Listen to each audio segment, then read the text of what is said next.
मी तुम्हाला जबाबदारीने सांगतो की जसं तुमचं देवेंद्र फडणवीस साहेबांवरती पूर्णतः विश्वास आहे, तसं माझा सुद्धा साहेबांवरती पूर्णतः विश्वास आहे.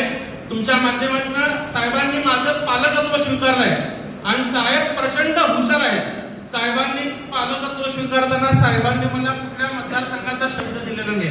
फक्त तुला लढवायची जबाबदारी माझी, तू काळजी करू नको, तुझं पालकत्व मी स्वीकारलेलं आहे, हा शब्द मला त्यावेळेस साहेबांनी दिला होता. त्यामुळे मला अनेक जण विचारतात मध्यमध्ये काम करताना की तुझं मध्यचं तिकीट फायनल आहे का, तुला मध्यला काम करायला सांगितलंय का. मी नेहमी सांगतोय की मला साहेबांनी काम करायला सांगितलेलं आहे. साहेबांनी, फडणवीस साहेबांनी जर मला जगाच्या कोपऱ्यावरती कुठेही जाऊन जर म्हणले की देवेंद्र तुला या मतदारसंघात लढायचं आहे, तर मी पराभवाचा, विजयाचा, कशाचाही किंतु विचार करणार नाही. मी भारतीय जनता पार्टीचा एक कार्यकर्ता, फडणवीस साहेबांवरती विश्वास ठेवून त्या मतदारसंघात काम करण्याची जबाबदारी माझी असेल. मला अनेक लोक होऊ शकतात शहरात काम करताना की दादा तुम्ही त्या मतदारसंघाचं प्रतिनिधित्व करता, तो भाग हा शहर उत्तर मध्ये येतो. तुमचे कुटुंबाने यापूर्वीची निवडणूक ही शहर उत्तर मधून लढवलेली आहे. तुम्ही स्वतः ज्या भागातलं 2 वेळा प्रतिनिधित्व करता त्यातलं 60 ते 70% भाग हा शहर उत्तरला येतो. तुम्ही शहर उत्तर मध्ये काम केलं पाहिजे.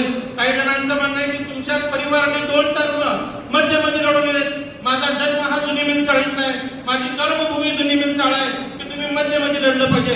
परंतु मी नेहमी सांगतो की माझं साहेबांकडनं कुठल्याही मतदारसंघावरती क्लेम किंवा कमिटमेंट झालेलं नाहीये.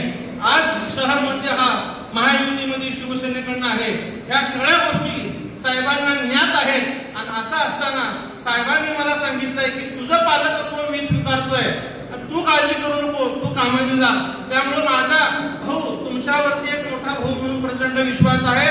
भविष्यात जर का फडणवीस साहेबांनी मला बोलून सांगितलं की मी मध्यला रामभाऊ सातपुतेंना उमेदवारी देतोय आणि तुला दुसऱ्या मतदारसंघात शेजारी लढायचं आहे, तर एक भाऊ म्हणून निश्चितच पूर्ण ताकदीने तुमच्यासोबत माझ्या परिवाराचा, माझ्या आजोबांचा, माझ्या परिवाराचा किंवा माझ्या जे काही मोठे परिवार प्रेम करणारी सगळं काही सहकार्य शक्य असेल. आपण दोघं जण आदरणीय फडणवीस साहेबांचे एक मार्गदर्शक त्यांचं घेऊन चांगल्या पद्धतीने लढून आपल्या भारतीय जनता पार्टीचा भविष्य काळातला विजय करण्यासाठी प्रयत्न करूया.